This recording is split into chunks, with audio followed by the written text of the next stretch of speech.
Take our lead, let's help you make your mark. Our goal is your satisfaction. Let us show you the way. It's pretty much just 4-to-1 ratio of pork juice to barbecue sauce. Sometimes I'll throw some beer in there, or even soda pop. Only a little bit though. I let that boil down some, then add a little slurry of cornstarch to thicken it up. Usually one pork butt lets me make about 4 cups of this stuff, so I freeze half of it. 25 August 2016.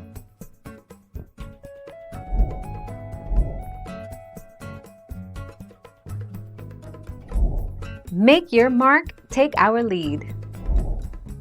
I use the term liquid loosely. Some of your liquid could be ketchup or barbecue sauce or mustard. Your liquid should not cover your pork in the slow cooker. It should only come up about 1/4 of the way up the sides. The pork will make more liquid as it cooks, and you need to leave room for that. 1 June 2017.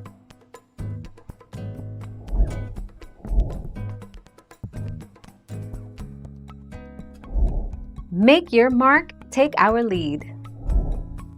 Pulled pork seasoning. The seasoning is super simple. It's more about that perfect blend in just the right amounts. We use brown sugar, onion powder, garlic powder, cumin, smoked paprika, a good amount of salt and pepper, and a pinch of cayenne. Make sure you use all of the seasoning. The 10th of February 2020. Thank you for watching. Please subscribe and hit the bell notification.